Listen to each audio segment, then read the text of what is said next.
ക്രൂശിൽ കണ്ടു ഞാൻ നിൻ സ്നേഹത്തെ.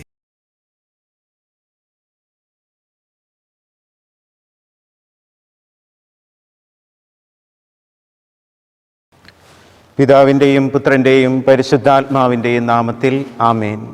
ഈശോ മിശിഹായ്ക്കും സ്തുതിയായിരിക്കട്ടെ. തപസ്സുകാല ധ്യാനചിന്തകളുടെ 29-ാം ദിനത്തിലേക്ക് നിങ്ങളേവരെയും യേശുനാമത്തിൽ സ്വാഗതം ചെയ്യുന്നു. നാം ഇന്ന് ധ്യാനിക്കുന്ന വചനഭാഗം വിശുദ്ധ യോഹന്നാൻ എഴുതിയ സുവിശേഷം 14-ാം അധ്യായം 8 മുതൽ 14 വരെയുള്ള തിരുവചനങ്ങളാണ്. നമുക്ക് പ്രാർത്ഥനയോടുകൂടെ സുവിശേഷം ശ്രവിക്കാം. പീലിപ്പോസ് പറഞ്ഞു, കർത്താവേ, പിതാവിനെ ഞങ്ങൾക്ക് കാണിച്ചു തരിക, ഞങ്ങൾക്കത് മതി.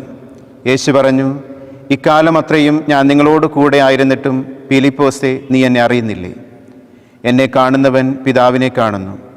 പിന്നെ പിതാവിനെ ഞങ്ങൾക്ക് കാണിച്ചു തരിക എന്ന് നീ പറയുന്നതെങ്ങനെ? ഞാൻ പിതാവിലും പിതാവ് എന്നിലുമാണെന്ന് നീ വിശ്വസിക്കുന്നില്ലേ? ഞാൻ നിങ്ങളോട് പറയുന്ന വാക്കുകൾ സ്വമേധയാ പറയുന്നതല്ല, പ്രത്യുത എന്നിൽ വസിക്കുന്ന പിതാവ് തൻ്റെ പ്രവൃത്തികൾ ചെയ്യുകയാണ്. ഞാൻ പിതാവിലും പിതാവ് എന്നിലുമാണെന്ന് ഞാൻ പറയുന്നത് വിശ്വസിക്കുവിൻ, അല്ലെങ്കിൽ പ്രവൃത്തികൾ മൂലം വിശ്വസിക്കുവിൻ. സത്യം സത്യമായി ഞാൻ നിങ്ങളോട് പറയുന്നു, എന്നിൽ വിശ്വസിക്കുന്നവനും ഞാൻ ചെയ്യുന്ന പ്രവൃത്തികൾ ചെയ്യും. ഞാൻ പിതാവിൻ്റെ അടുത്തേക്ക് പോകുന്നത് കൊണ്ട് ഇവയേക്കാൾ വലിയവയും അവൻ ചെയ്യും. നിങ്ങൾ എൻ്റെ നാമത്തിൽ ആവശ്യപ്പെടുന്നതെന്തും പിതാവ് പുത്രനിൽ മഹത്വപ്പെടാൻ വേണ്ടി ഞാൻ പ്രവർത്തിക്കും. എൻ്റെ നാമത്തിൽ നിങ്ങൾ എന്നോട് എന്തെങ്കിലും ചോദിച്ചാൽ ഞാനത് ചെയ്തു തരും. കർത്താവിൻ്റെ സുവിശേഷം. ഒരു നിമിഷം നമുക്ക് നാം ശ്രവിച്ച വചനഭാഗം ഒന്ന് ധ്യാനിക്കാം. വചനത്തിൻ്റെ അഭിഷേകം നമ്മുടെ ചിന്തയിലേക്കും ഹൃദയത്തിലേക്കും നിറയുവാൻ വേണ്ടി പ്രാർത്ഥിക്കാം. ക്രിസ്തുവിൽ സ്നേഹം നിറഞ്ഞവരെ, അപ്പോസ്തലനായ ഫിലിപ്പോസിന് ഒരേ ഒരു ആഗ്രഹമാണ്, കർത്താവേ, പിതാവിനെ ഞങ്ങൾക്ക് കാണിച്ചു തരിക. കാരണം യേശുവിൻ്റെ കൂടെ ഈ അപ്പോസ്തലന്മാർ സഞ്ചരിക്കുമ്പോഴെല്ലാം യേശു ഇടതടവില്ലാതെ പറയുന്ന നാമമാണ് പിതാവിൻ്റെ നാമം. യേശു ഏറ്റവും കൂടുതൽ സമയം ചെലവഴിക്കുന്നതും പിതാവിനോട് ഒരുമിച്ചുള്ള സമയം തന്നെയാണ്. അതുകൊണ്ട് തന്നെ ശിഷ്യന്മാർക്കെല്ലാം പിതാവിനെ കാണുവാനുള്ള അതിയായ ആഗ്രഹം അവരുടെ ഉള്ളിൽ നിറയുകയാണ്. അപ്പോൾ ആഗ്രഹത്തിൻ്റെ നിറവിൽ നിന്ന് ഫിലിപ്പോസ് ചോദിക്കുകയാണ്, യേശുവേ, പിതാവിനെ ഞങ്ങൾക്ക് കാണിച്ചു തരിക, ഞങ്ങൾക്ക് അത് മതി. എത്ര മനോഹരമായിട്ടുള്ള പ്രാർത്ഥനയാണ്!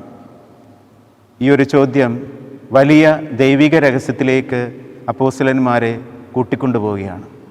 യേശുനാഥൻ പറയുകയാണ്, ഫിലിപ്പോസേ, നീ എന്നെ അറിയുന്നില്ലേ? എന്നെ കാണുന്നവൻ പിതാവിനെ കാണുന്നു. പ്രിയമുള്ളവരെ, യേശുനാഥനെ നാം അനുദിനം ദിവ്യകാരുണ്യത്തിലൂടെ നമ്മുടെ ജീവിതത്തിലേക്ക് സ്വീകരിക്കുന്നവരാണ്. യേശുനാഥനെ നാം സ്വീകരിക്കുമ്പോൾ നാം സ്വീകരിക്കുന്നത് ത്രിയേക ദൈവത്തെ തന്നെയാണ്.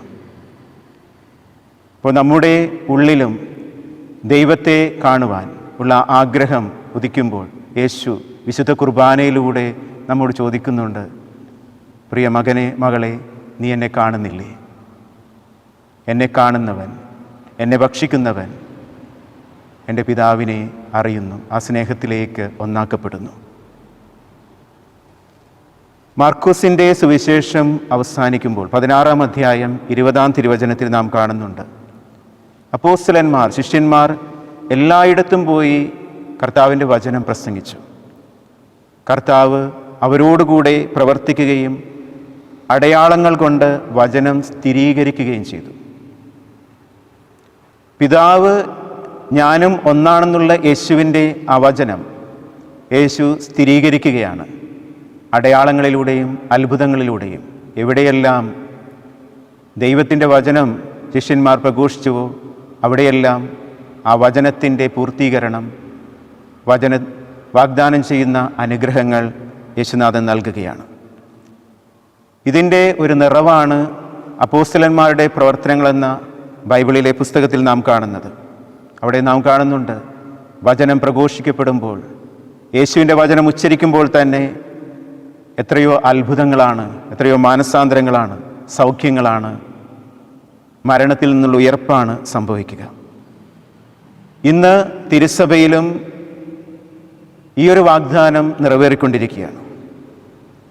യേശു നൽകിയ വാഗ്ദാനം, സത്യം സത്യമായി ഞാൻ നിങ്ങളോട് പറയുന്നു, എന്നിൽ വിശ്വസിക്കുന്നവനും ഞാൻ ചെയ്യുന്ന പ്രവൃത്തികൾ ചെയ്യും, ഞാൻ പിതാവിൻ്റെ അടുത്തേക്ക് പോകുന്നത് കൊണ്ട് ഇവയേക്കാൾ വലിയവയും ചെയ്യും. വിശുദ്ധ ഗ്രന്ഥത്തിൽ രേഖപ്പെടുത്തിയിരിക്കുന്ന ഉയർപ്പിക്കലുകളേക്കാൾ എത്രയോ അധികമായിട്ട് തിരുസഭയിലെ വിശുദ്ധരുടെ ജീവിതം നാം ധ്യാനിക്കുമ്പോൾ നമുക്ക് കണ്ടെത്തുവാനായിട്ട് സാധിക്കും. 50-ലധികം വിശുദ്ധർ, ഏകദേശം 400-ലധികം ഉയർപ്പിക്കലുകൾ നടത്തിയതായിട്ട് ചരിത്രം രേഖപ്പെടുത്തി വയ്ക്കുന്നുണ്ട്. ഈ കാലഘട്ടത്തിലും ക്രിസ്തുവിൻ്റെ വചനം, ഇവയേക്കാൾ വലിയവയും നിങ്ങൾ എൻ്റെ നാമത്തിൽ ചെയ്യുമെന്നുള്ള വാഗ്ദാനവും നിറവേറിക്കൊണ്ടിരിക്കുകയാണ്. സാധാരണക്കാരായ മനുഷ്യരെ തിരഞ്ഞെടുത്തുകൊണ്ട് അവരുടെ അധരങ്ങളിലൂടെ യേശുവിൻ്റെ വചനം മറ്റുള്ളവർക്ക് പങ്കുവയ്ക്കുമ്പോൾ ആ വചനത്തോടൊപ്പം എത്രയോ സൗഖ്യങ്ങളാണ്, സ്വർഗത്തിൻ്റെ അടയാളങ്ങളാണ് ഓരോ മനുഷ്യനും അനുഭവിക്കുന്നത്. അതുകൊണ്ട് ഈ നോമ്പ് കാലത്തിൽ നമ്മുടെ ഹൃദയത്തിലും നമ്മുടെ അധരത്തിലും യേശുവിൻ്റെ നാമം നിറയട്ടെ. 14-ാം തിരുവചനം നമുക്ക് ഓർത്തു വയ്ക്കാം. എൻ്റെ നാമത്തിൽ നിങ്ങൾ എന്നോട് എന്തെങ്കിലും ചോദിച്ചാൽ ഞാനത് ചെയ്തു തരും. നമ്മൾ ഹൃദയത്തിൽ നമുക്ക് വിശ്വസിക്കാം. യേശുവിൻ്റെ വചനം നമ്മുടെ ജീവിതത്തിൽ പൂർത്തീകരിക്കുന്നതിന് വേണ്ടി നമ്മുടെ ജീവിതത്തെ ഈ നോമ്പുകാലത്തിൽ നമുക്കൊരുക്കാം. അങ്ങനെ ക്രിസ്തുവിൻ്റെ വചനം പൂർത്തീകരിച്ചുകൊണ്ട് ക്രിസ്തു നൽകിയ അനുഗ്രഹത്തിൻ്റെയും കൃപയുടെയും കലവറ മറ്റുള്ളവരുടെ ജീവിതത്തിലേക്കും തുറന്നു കൊടുക്കുവാനായിട്ട് ഈ നോമ്പുകാലത്ത് നമുക്ക് സാധിക്കട്ടെ. അങ്ങനെ നമ്മുടെ ഓരോ ഭവനവും ഓരോ ജീവിതവും സ്വർഗത്തിൻ്റെ അത്ഭുതമായി തീരട്ടെ. ദൈവം നമ്മെല്ലാവരെയും അനുഗ്രഹിക്കട്ടെ. ഒരു നിമിഷം നമുക്ക് പ്രാർത്ഥിക്കാം. കരങ്ങൾ കൂപ്പി കണ്ണുകൾ അടച്ച് നാം ശ്രവിച്ച വചനം നമ്മുടെ ഹൃദയത്തിലേക്ക് സ്വീകരിക്കാം. പിതാവായ ദൈവമേ, വിശുദ്ധ കുർബാനയിലൂടെ അങ്ങേ പുത്രനായ യേശുവിനെ ഞങ്ങൾ സ്വീകരിക്കുമ്പോൾ അങ്ങയെ തന്നെയാണ് ഞങ്ങൾ സ്വീകരിക്കുന്നതെന്ന് ഞങ്ങൾ വിശ്വസിക്കുകയും ഏറ്റുപറയുകയും ചെയ്യുന്നു. ഓരോ നിമിഷവും ഞങ്ങൾ ത്രിയേക ദൈവത്തിൻ്റെ സാന്നിധ്യവും സ്നേഹവും അനുഭവിച്ചുകൊണ്ട് ജീവിതത്തിൽ മുന്നോട്ട് പോകുന്നു. യേശുവിൻ്റെ നാമത്തിൽ ആശ്രയിച്ചുകൊണ്ട് ഈ നോമ്പുകാലം അങ്ങയുള്ള സ്നേഹത്തിലും അങ്ങയുള്ള ഐക്യത്തിലും മുന്നേറുവാൻ ഞങ്ങൾ ഓരോ കുടുംബങ്ങളെയും, ഇത് ശ്രവിക്കുന്ന ഓരോ മക്കളെയും അനുഗ്രഹിക്കണമേ. കർത്താവായ ക്രിസ്തു വഴി ഞങ്ങൾ സമർപ്പിക്കുന്ന പ്രാർത്ഥന കേട്ടരുളയണമേ. ആമേൻ. ക്രൂശിൽ കണ്ടു ഞാൻ